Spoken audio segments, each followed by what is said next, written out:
படத்துலயும் நடிக்கிற ஒரு பெண். அந்த பெண் வந்து ஒரு சின்ன கை குழந்தைய வச்சிருந்தா, பேரழகா இருந்தா. வந்து பேசும்போது குழந்தை அப்படி பிடிச்சி இழுக்குது அவளை. எல்லாருக்கும் ஒரு விஷயம் சொல்றேன், குழந்தை இப்பெல்லாம் சாப்பிட்றதுக்கு ரொம்ப வம்பு பண்றதுனால அவ கையில வந்து நாம இந்த மாதிரி மொபைல்லாம் கொடுத்துடுறோம். ஏன்னா நமக்கு சத்து இல்லை, அந்த குழந்தை பின்னால் ஓடி ஓடி அதுக்கு சோறு போடுறதுக்கு நமக்கு சத்து இல்லை. நான் ஒரு விஷயத்தை கண்டுபிடிச்சிட்டு நான் இதெல்லாம் கொடுக்குறதே இல்லை என் பிள்ளைக்கு.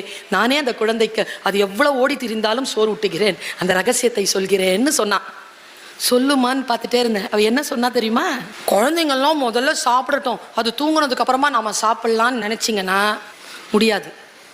நீங்க சாப்பிட்டு தெம்பாயிட்டு பிள்ளைய வளர்த்தீங்கன்னா நல்லா அழகா வளர்க்குறான்னு அந்த அம்மா சொல்லுது. நான் நல்லா சாப்பிட்டுட்டு தெம்பா இருந்துட்டு என் பிள்ளையை, நான் அது எவ்வளவு ஓடி திரிஞ்சாலும் ஓடி திரிட்டோம், அதன் பின்னால் ஓடி நான் என்னுடைய வலியை நான் அனுபவிக்காமலேயே அந்த குழந்தையை வளர்க்கிறேன்னா ஒரு வெளிச்சம் திறந்துச்சா? உங்களை நீங்களே முதல்ல பார்த்துக்கோங்க.